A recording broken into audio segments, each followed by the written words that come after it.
Good morning, good morning. Blitzball Champ is back with another edition of Pro Wrestling Talk here on the U to the Tube. So, today, main focus is going to be on New Japan Pro Wrestling, AEW, and WWE. And I know Stardom recently uploaded a bunch of classic shows, so definitely for those interested on Stardom World, definitely check those out. But today we're going to mainly be talking AEW, New Japan Pro Wrestling, and WWE. So let's go ahead and get started. So one of the big things that I wanted to note with New Japan Pro Wrestling is during the Road to Dominion, we had a IWGP Heavyweight Tag Team title match as the Guerrillas of Destiny defended against the Dangerous Tekkers and Zack Sabre Jr. and Taichi.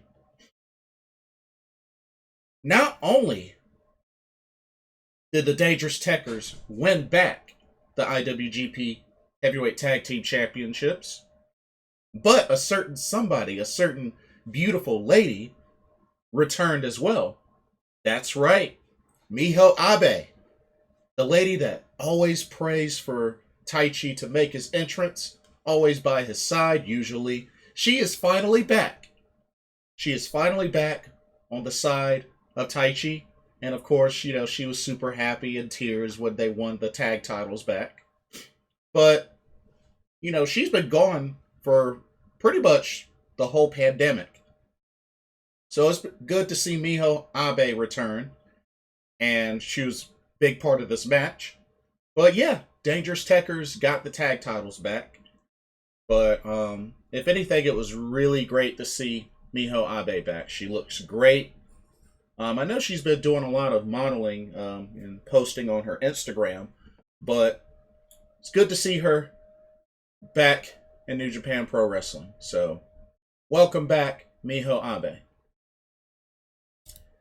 And then we had another title match. The Never Openweight 6-man titles were on the line as Yoshihashi, Tomohiro Ishii, and Hiroki Goto, the champs, defended against LIJ's Bushi, Sonata, and Tetsuya Naito. And this was a really great match. I definitely love seeing these teams in action. Although I'm not surprised that Bushi had to take the loss for the team as he ended up submitting to Yoshihashi's butterfly lock. But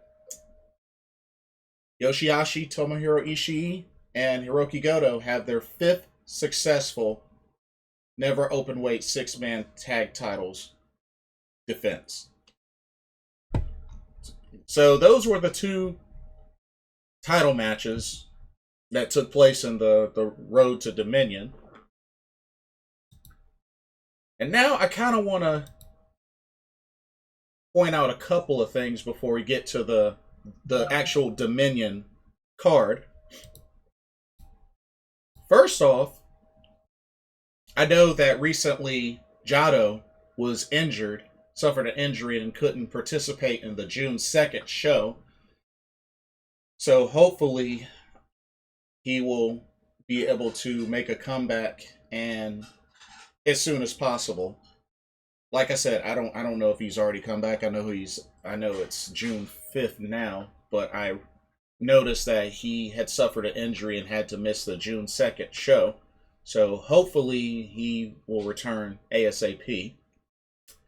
Also, applications are apparently open for tryouts at the New Japan Pro Wrestling New Zealand dojo.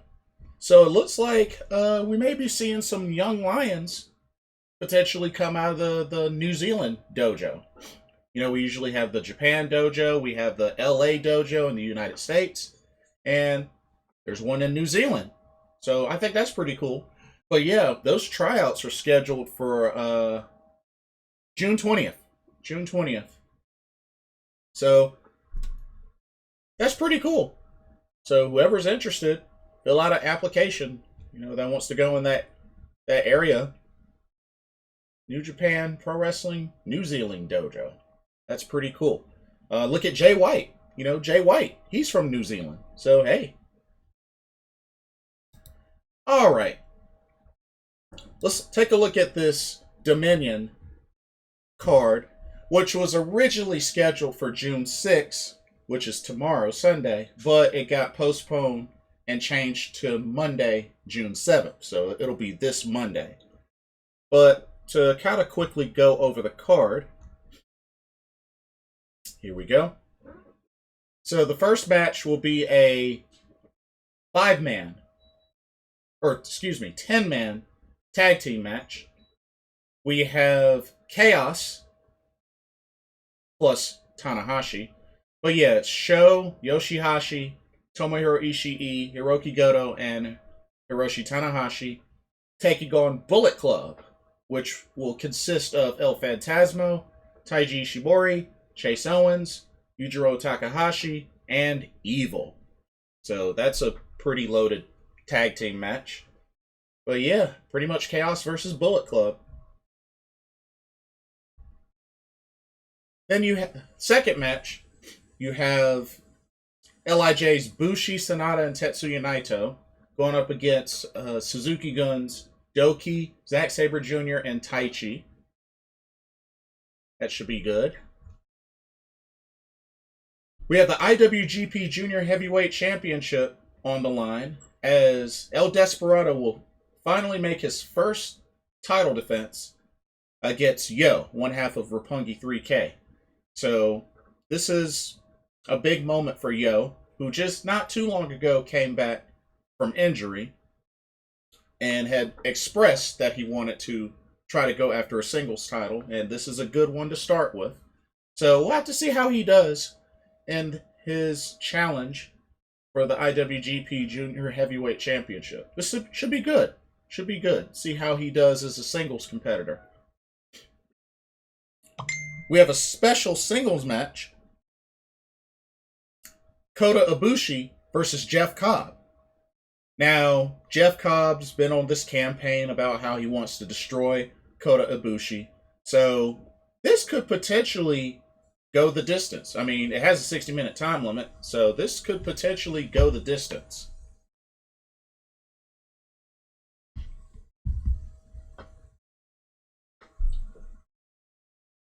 And then we have the main event for the vacant IWGP World Heavyweight Championship. We have Rainmaker, Kazuichika Okada, taking on Shingo Takaki.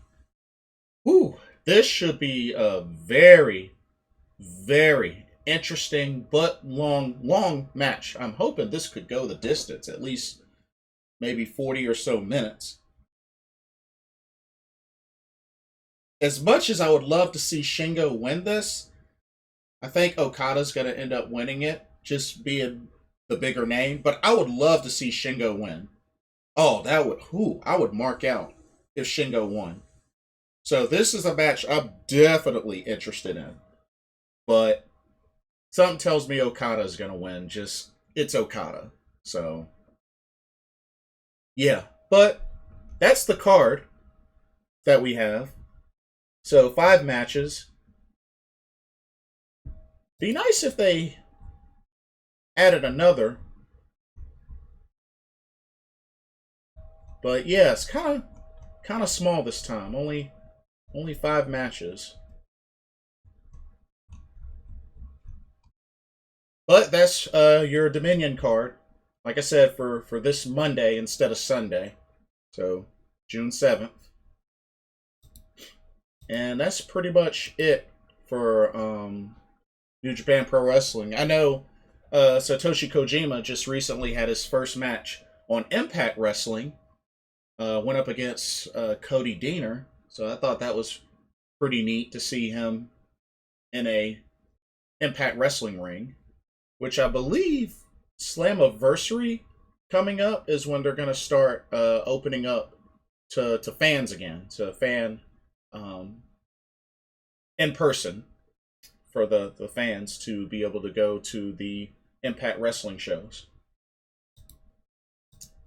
Okay, let's hop into some AEW. So, Dynamite started off with AEW Tag Team Champions, the Young Bucks, taking on Death Triangles, Pac, and Penta El Zero Miedo, which they had the Good Brothers and Michael Nakazawa by their side. But then, out of nowhere, Frankie Kazarian ended up attacking Michael Nakazawa, and of course the Good Brothers chased him off. So at least it'd be a little bit more even. I mean, of course, the Elite still had Brandon Cutler there. But nonetheless, Death Triangle was going to be outnumbered anyways. But it was a great match. It was definitely back and forth. Got to see a lot of great spots. Which, of course, when you get these two tag teams together, I mean, the chemistry is excellent. But ultimately, and they tried to take the mask off of Penta El Zero Miedo, but he had another mask on under it. So nah, you ain't gonna get me there. So I thought that was pretty funny. But and it looked like Penta and Pac were about to win because, Pac hit the black arrow, but Matt Jackson was able to stop the count just in time. And then Brandon Cutler hit Pac with the video camera because, he's usually has the little camera on a like little mini tripod or something like that.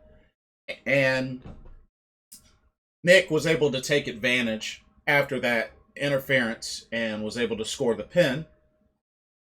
They were about to do the BTE trigger on Penta, but Eddie Kingston came out and scared him away. Which, it doesn't look like Death Triangle was too happy to see Eddie Kingston with appropriate reason. I mean, considering they got history while Pac was gone. So, totally understandable. The world's strongest man, Mark Henry, came out for an interview with Tony Schiavone. He was asked if he was going to wrestle again. He says right now he says I'm not going to say yes, but he's got a lot left in the tank. So wink, wink. Could possibly see him in an AEW ring. Would be nice, but something tells me it probably would be kind of similar to how they're booking Sting. Maybe Mark Henry will wrestle on pay-per-views or special attraction matches in AEW, but we'll see. And then out of nowhere, Vicky Guerrero interrupts, comes out, kicks Tony and Mark out of the ring, and she did the unthinkable. Such a huge impacting surprise. And she announces to the ring, Andrade El Idolo. And in case you're wondering, yes, we're talking about the same Andrade that was in the WWE, that was managed by Zelina Vega, that's in a relationship with Charlotte. Yeah.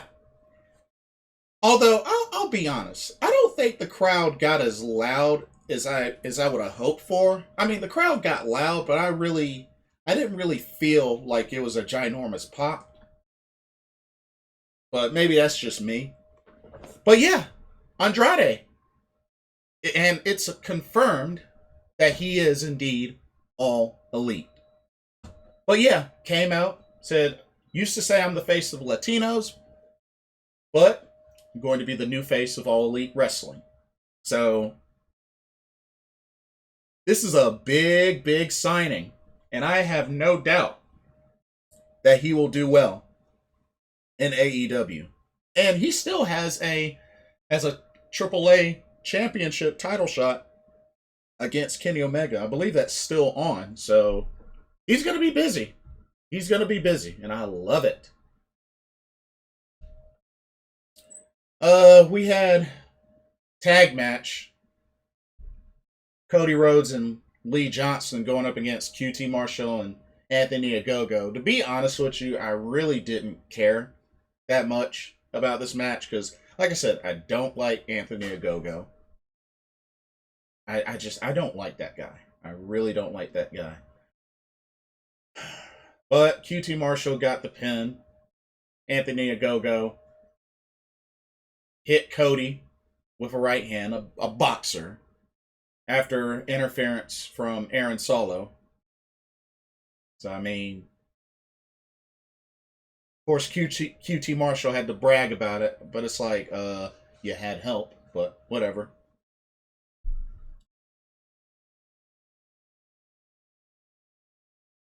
And then you had the Inner Circle come out. Of course, celebrated with the fans, did a promo, and pretty much the Pinnacle and the Inner Circle are a long ways from being done. I mean, right now they're even. It's 1-1. Pinnacle got the victory at Blood and Guts. Inner Circle got the victory at Double or Nothing. So they're even, 1-1. So I have no doubt that this rivalry is gonna last for a while. It's gonna last for a good while. Jake Hager, once he challenges Wardlow to an MMA cage fight. 2 weeks. In 2 weeks. This will be interesting. Of course, you know, Jake Hager has MMA experience, so this is right down his lane. I don't know if Wardlow has that, but yeah. But it's definitely clear that this rivalry's not over. So, got another match made with Jake Hager and Wardlow, MMA cage fight. So, I expect to see more added to this as this rivalry between these two factions continue.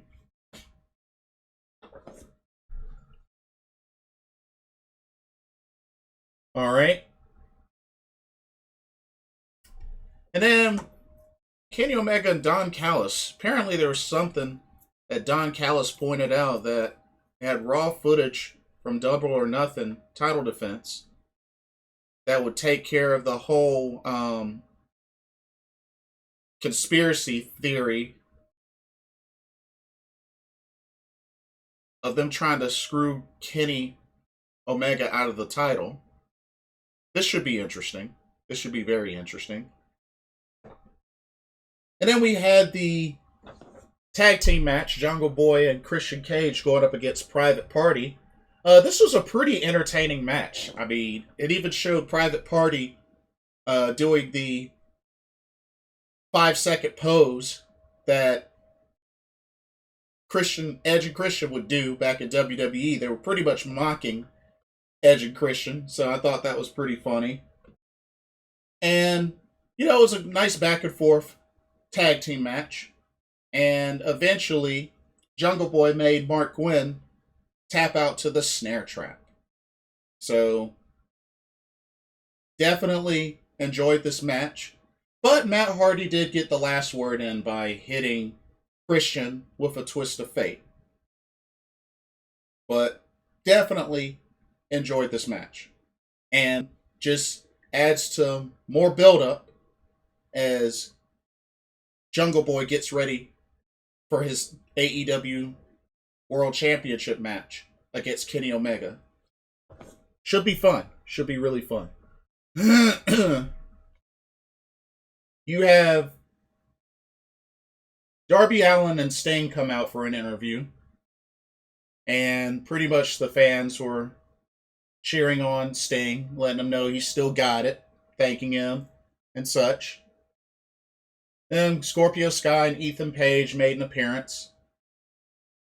And pretty much poked at Darby Allin, saying that Sting is who's carrying his career. And pretty much challenged Darby to a tag team match, but challenged Darby to find a different partner that's not Sting to prove their point. And then Sting said something to Darby, kind of whispered something in his ear, so maybe that's Sting suggesting an idea for Darby to go after for tag team partner. So this should be interesting. We'll have to see who he ends up going for.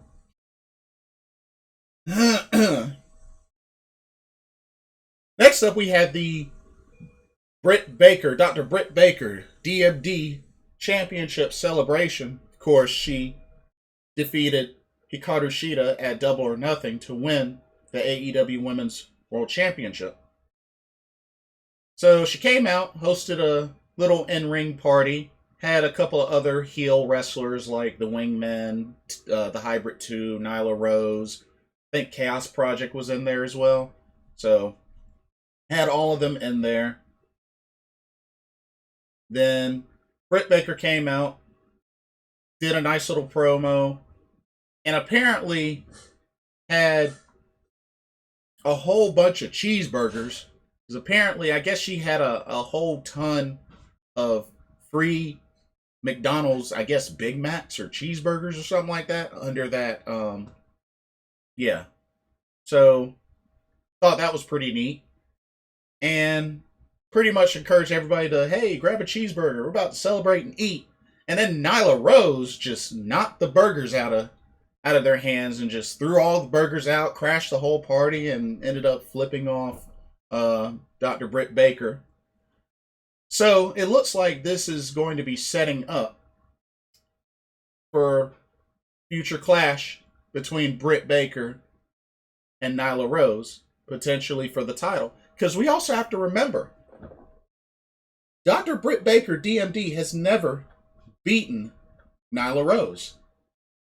Gotta also remember, Nyla Rose eliminated Britt Baker from the AEW Women's Championship Tournament Eliminator Tournament. So I could definitely see why they're doing this, because Britt Baker has not defeated Nyla Rose yet. So this is probably the opportunity for Britt Baker to defend the title against Nyla Rose and finally beat Nyla Rose. So we'll see what happens with that, but it looks like that's what they're building up. Also, apologies for failing to mention this.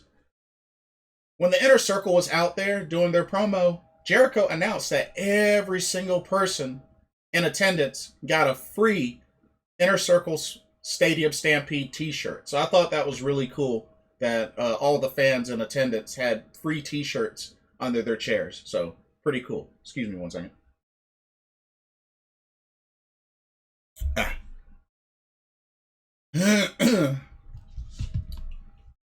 There's an interview backstage with Eddie Kingston, which of course, Pac and Penta got all up in his face. It was like, we don't need your help. We don't need you, and blah, blah, blah. And pretty much Eddie Kingston's like, hey, an enemy of my enemy is my friend. So, yeah. That's it. That's pretty much it. We had a singles match in the women's division as Miss Stir It Up herself, Red Velvet, went up against the Bunny.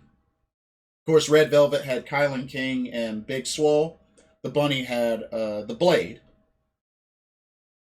This was a pretty decent match.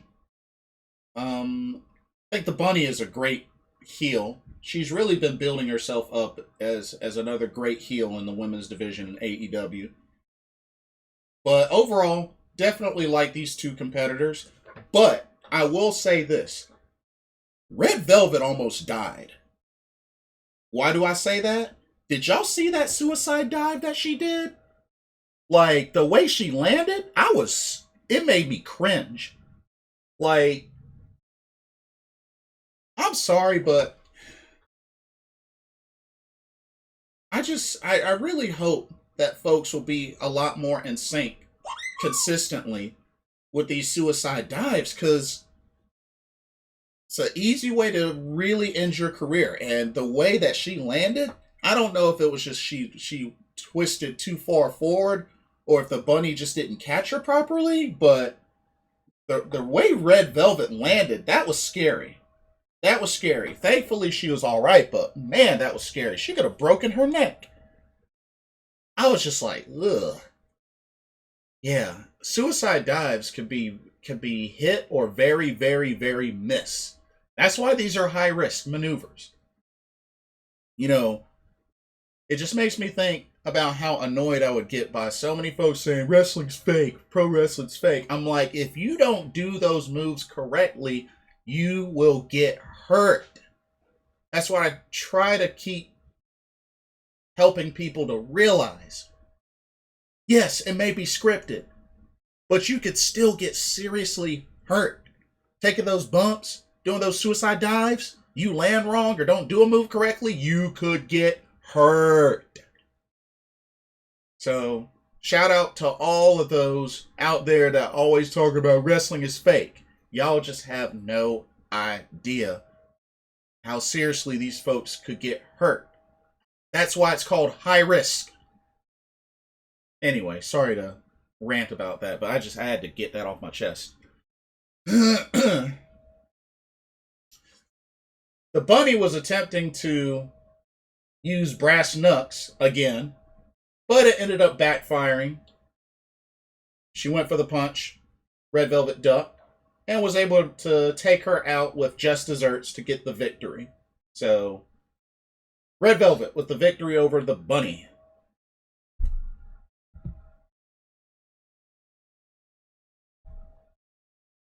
Let's see. Of course, we got word that Miro's next challenger for the TNT title is the Dark Order's Evil Uno. So, that should be interesting. Should be an interesting matchup. And then the main event, we had the bull rope match. Nick Comoroto versus the Natural Dustin Rhodes. And of course, Dustin Rhodes went on the early attack before even the bell rung and before Nick Comoroto could get the bull rope on his wrist. It was also noted that in Dustin Rhodes' wrestling career of bull rope matches, he is 13-1. He's only lost once. Only lost once. And this was definitely a back and forth match.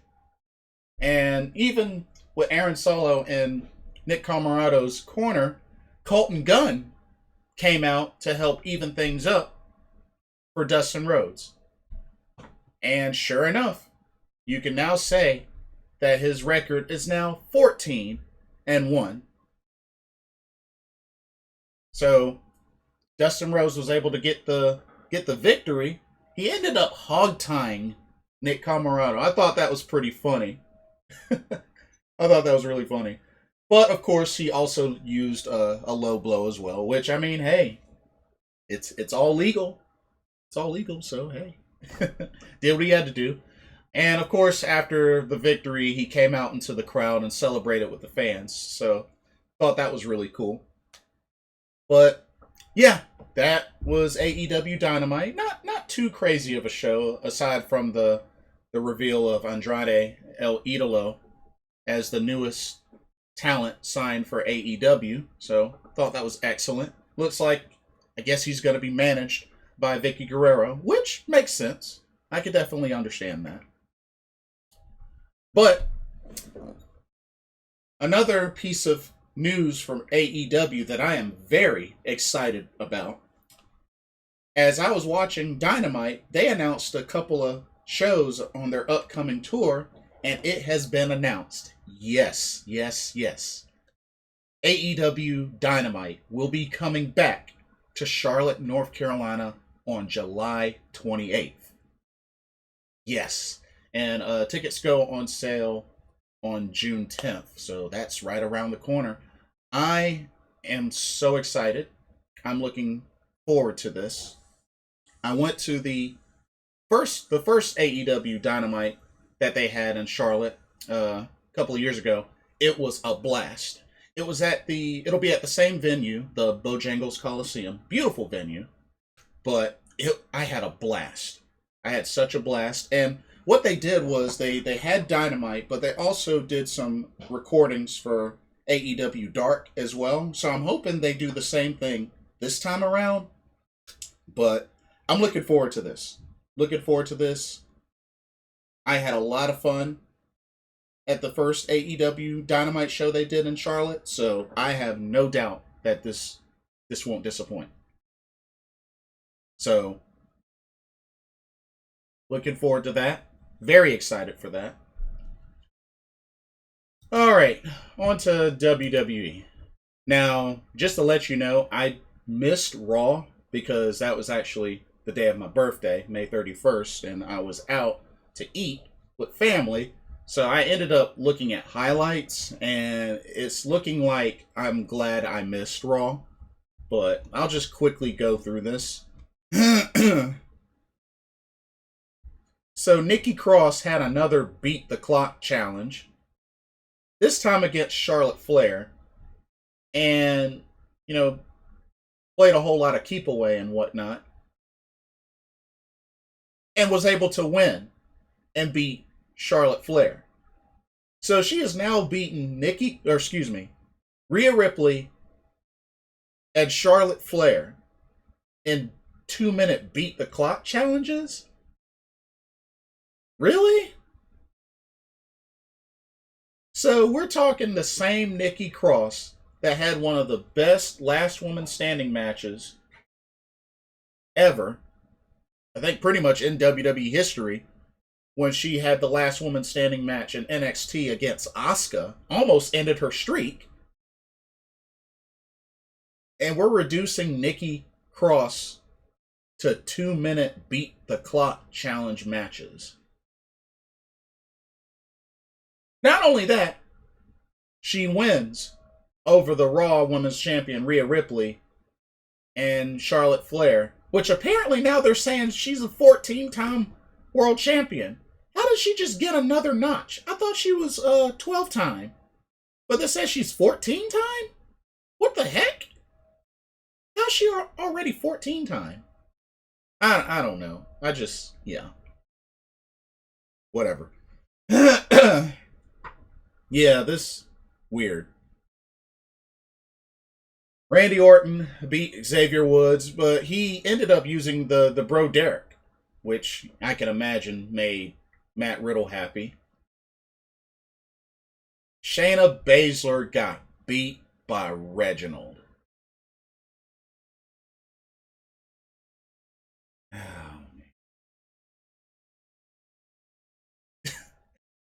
And now I guess there's going to be some sort of storyline with Shayna and Alexa Bliss now. But Shayna lost to Reginald. Oh my goodness. Mason T-Bar had a tag team match. Went up against the Lucha House Party. Beat the Lucha House Party. I guess that's nice. And then, so, your United States champion, Sheamus, not only lost to Ricochet, but then turned around and lost to Humberto Carrillo. Dang.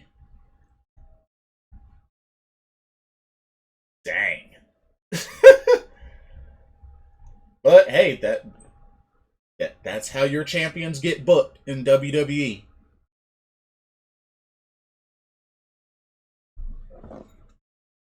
Naomi and Lana lost again against Mandy Rose and Dana Brooke, the so-called sexy muscle friends. And of course that ended up being Lana's last match, as I had discussed earlier this week that Lana was let go, along with Aleister Black, Santana Garrett, Ruby Riott, Braun Strowman, and Buddy Murphy.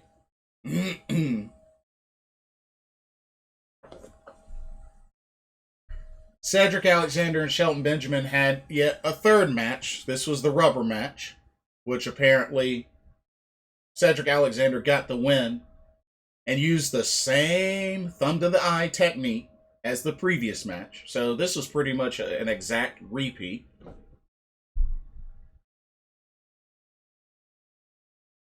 And then apparently the tag match, which apparently the Raw tag titles are on the line. as AJ Styles and Omos defended against Elias and Jackson Ryker. The champs retain, and apparently Elias left Jackson Ryker high and dry. Didn't tag him in, just left him high and dry. Dang. Well, I guess that partnership is over. And then Drew McIntyre and Kofi Kingston had their run back match, which Kofi got Claymored in midair. And Drew McIntyre gets the victory. And once again, he has another title shot against Bobby Lashley, this time at Hell in a Cell. Oh, man. Bobby Lashley and Drew McIntyre again. But we're supposed to just enjoy it. Anyway. NXT. So, we were having a triple threat match to determine the new number one contender to face Karrion Kross. It was Kyle O'Reilly, Johnny Gargano, and Pete Dunne. And it was very hard hitting. All three superstars really got it in. But Adam Cole returned and spoiled everything, attacking everybody, and just the whole match was just thrown out. Of course, William Regal was mad. You know, I know a lot of, some of the fans were cheering, some of the fans were mad, but just Adam Cole came out and just wrecked house over everyone.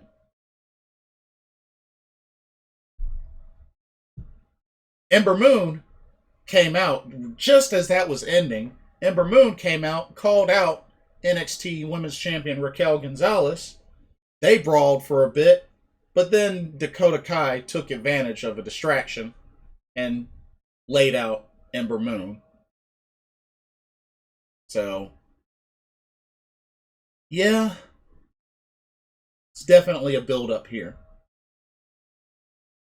We had a singles match, Jake Atlas versus LA Knight, which Cameron Grimes and Ted DiBiase came out and apparently ended up distracting LA Knight, and he ended up eating the cartwheel DDT, that rainbow DDT, and Jake Atlas got the victory. So, I guess this is weird, because you would think Ted DiBiase would be helping out LA Knight, but then they turn around and, the distraction costed him the match. So I guess, I don't know what's going on with this angle with Ted DiBiase, Cameron Grimes, and LA Knight, but that's got to go somewhere. And then we had Karrion Kross and Adam Cole have a moment in the ring. Kind of cut a promo. Thought that was pretty cool. And it has been announced that at NXT In Your House, there will be a fatal 5-way for the NXT Championship, as Karrion Kross will defend against Kyle O'Reilly, Johnny Gargano, Pete Dunne, Adam Cole. So, fatal 5-way. This will be crazy. This will be a crazy match. We had Kushida versus Carmelo Hayes, which this was actually my favorite match of the night. This was my favorite match. Carmelo Hayes, this guy is good. This guy is good. I've never heard of him, but he was bringing it to Kushida. And this was for the Cruiserweight Championship. This was an open challenge. This was a great match. And even though Kushida got the victory with the hoverboard lock, this dude was amazing in the ring. So I hope to see more of Carmelo Hayes. He'll probably wrestle some more on maybe 205 Live, but I hope to see him on NXT more. That guy is good. We had Zoe Stark and Zeta Ramir take on The Way, which are the women's tag team champions, Candice LeRae and Indy Hartwell. And it wasn't a long match. It wasn't a long match. The Way ended up winning with a Wicked Stepsister elbow drop combo, which is pretty cool. And I just hope to see these two wrestle more.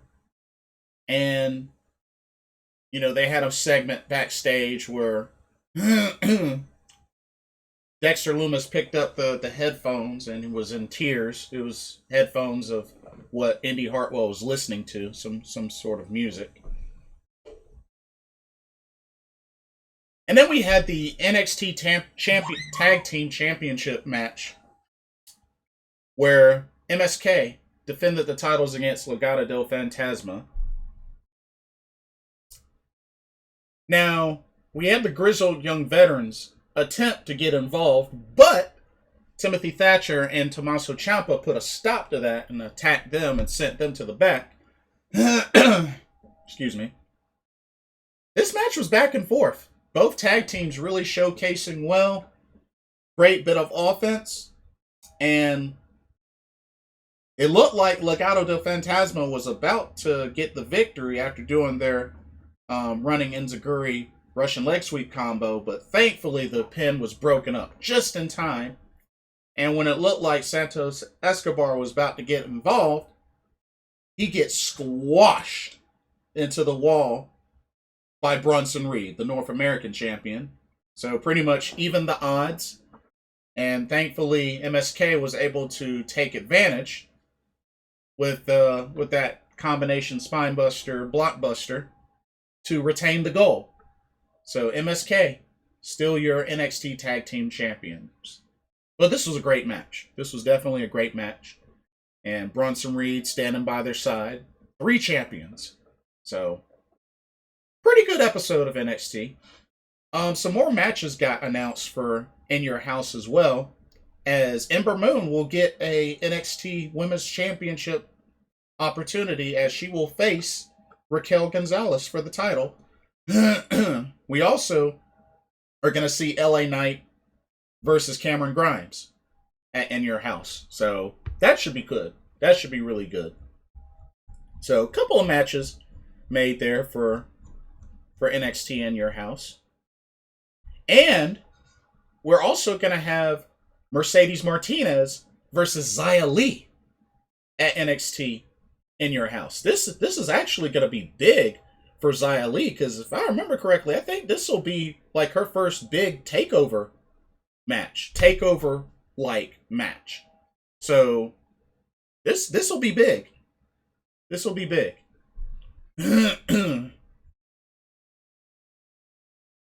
Okay. NXT UK.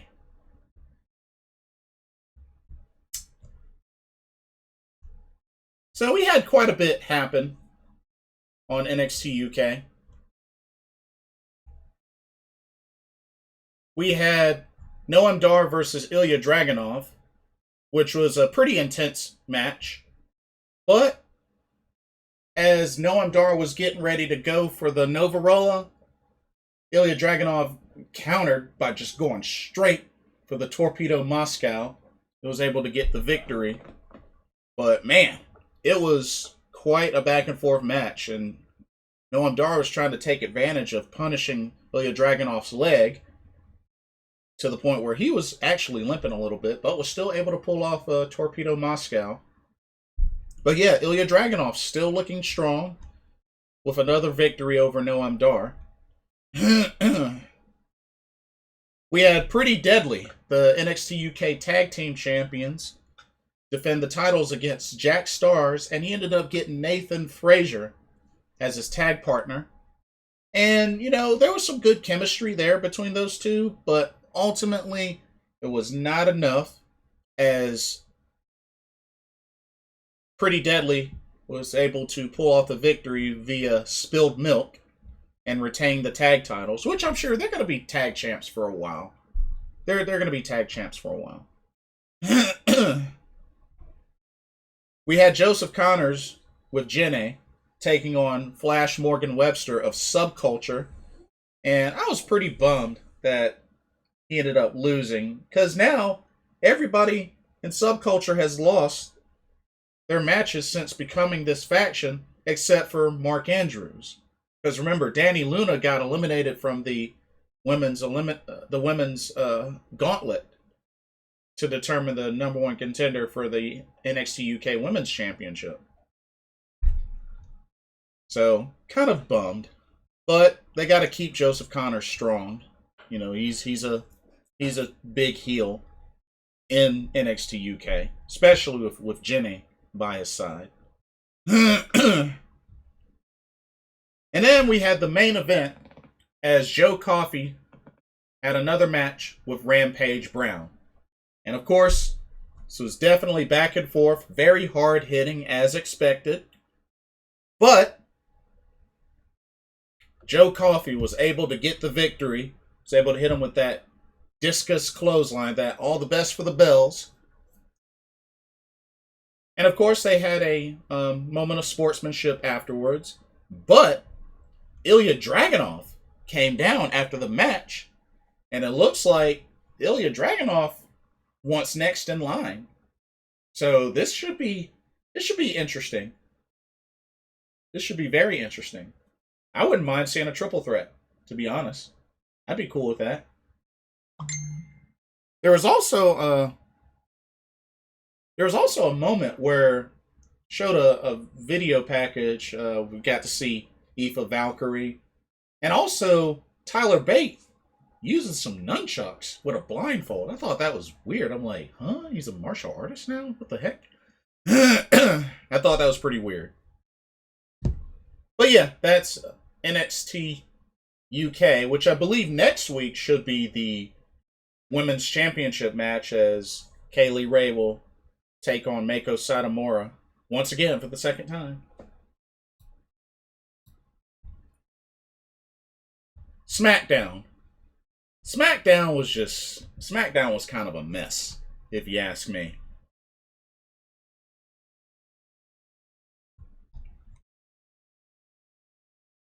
Now, we had Roman Reigns come down and pretty much tell the Usos, you better get the job done, you know, with the tag team championship match that they have with the Mysterios. I'm like, you better get it done. And apparently, excuse me, apparently that was the first match of the night, as the Mysterios defended the tag titles, SmackDown championships, against the Usos, which they ended up getting the victory. But it was noted that during the roll-up that Dominic got on, I believe it was Jimmy Uso, Jimmy actually got his shoulder up before the 3 count, but the ref didn't see it, so ended up counting the 1, 2, 3 for the Mysterios. And then, of course, they were able to get it straightened with Adam Pearce and Sonya Deville. They ended up going to the Mysterios as they were getting ready to leave. It was like, hey, ref made a mistake. Go out and redo the match. Rematch. Put the titles on the line again. Which, that ended up being the main event later that night, which I'll get to that in a second. Seth Rollins did one of his interviews, had on another fruity looking suit. I don't know what's up with him wearing these suits. He looks terrible in these suits. But yeah, pretty much talking about Cesaro. But oh my goodness, I can't take him seriously with those suits. Plus having the Burn It Down remix theme, I can't take him seriously. I can't. Carmella had a singles match with Liv Morgan. Wore the red again instead of the money outfit. Poor Liv Morgan. Tapped out to the Code of Silence. And now she's going to be pretty much reduced to a singles jobber. It sucks because Liv Morgan would be such a great talent for them to build up as a single star. But they're not going to do that. They're just not going to do that. Now that Ruby Riot's gone, Liv Morgan has to fend for herself. honestly, it wouldn't surprise me if she ended up being in the next wave of cuts. Because there's supposed to be another wave of cuts. But just, come on. Give her a chance. She could be a good singles star. I mean, she was a single star back in NXT. You know, she was growing into one. She wasn't in a tag team until she got to the main roster. So it's like, dang, can y'all give her a shot? Give her a chance.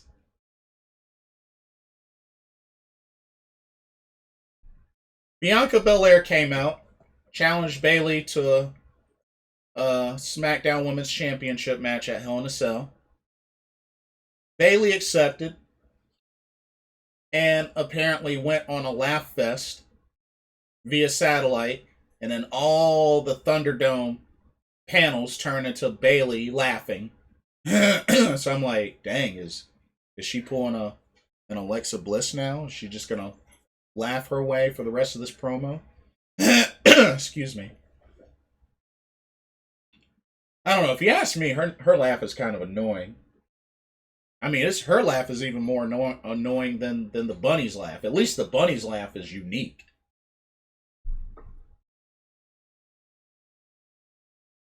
King Corbin and Shinsuke Nakamura yet have another match where King Corbin gets the victory, about to take the crown, but Rick Boggs was able to stop him and help get the crown back to Shinsuke Nakamura. Honestly, I'm not really liking this storyline, especially with Shinsuke eating pins to Baron Corbin. It's getting kind of ridiculous. Not a fan of this storyline. I have your crown. Give me my crown back. No, I have your crown. Give me my crown back. Just, it's stupid. Then we had an Intercontinental Championship match. Apollo Crews defended against Kevin Owens. Commander Aziz was barred from ringside, but that doesn't change the fact that as Kevin Owens was making his way out to the arena, Commander Aziz jumped him and took him out, got that preemptive attack, which, you know, that did end up playing in Apollo Crews' favor throughout the match. Kevin Owens was just pretty much wrestling weakened this match, and Apollo Crews was able to take advantage and get the victory and still retain the Intercontinental Championship match. Or the Intercontinental Championship. So, yeah. And then we had the SmackDown Tag Team title match round 2 for the main event, as the Mysterios defended the titles against the Usos once again. But, of course, as it looked like the Usos were about to lose, out comes Roman Reigns, and he attacks the Mysterios, causing a disqualification.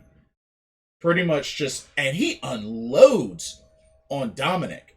I mean, Dominic, he got his taste of damage from the Tribal Chief tonight, or at least last night, because, and Roman Reigns wrecked Dominic Mysterio.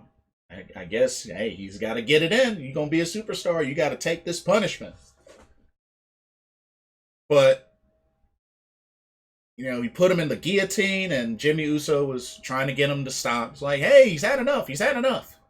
So Jimmy Uso's still trying to show mercy. And, of course, Jey Uso, you know, he's going to stick by Roman Reigns as the right-hand man.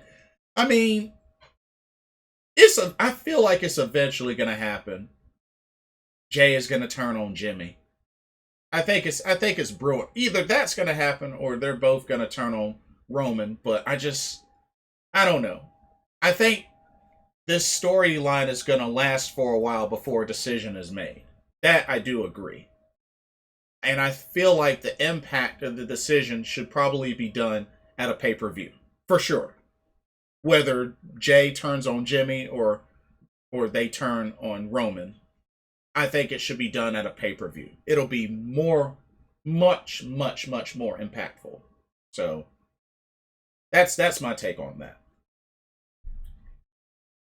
And of course, also wanted to announce that as WWE was getting ready to go back on tour, they did announce WWE Super Show that'll be coming to Charlotte, North Carolina on August 14th. Yeah, at the Spectrum Center in Charlotte, which it looks like it's going to be just a house show loaded with big name talent. They're going to have pretty much the main roster singles champions there. So Roman Reigns, Bobby Lashley, Bianca Belair, Rhea Ripley will be there. And then they have Drew McIntyre, Charlotte Flair, Rey Mysterio, Sasha Banks. So, looks like they're trying to get big names for this house show. You know, it's not a Raw, it's not a SmackDown, but it looks like it's a combination, but just a house show. So we'll see how that goes. I'm gonna try to go to that. You know, just because it'll be good to go back to. It'll be good to go back to a live event. But that is all for this edition of Pro Wrestling Talk. Oh, I also wanted to point out that supposedly the rumor is about the whole idea of WWE being sold. Supposedly the rumor is for the four companies that expressed interest in buying WWE were Fox Sports, NBC Universal, Amazon, and Disney. So, if you ask me, I feel like NBC Universal will probably be the front runner, considering, you know, they have Peacock. They got the WWE Network on Peacock. So, something tells me they kind of have the advantage to be the front runner to get WWE.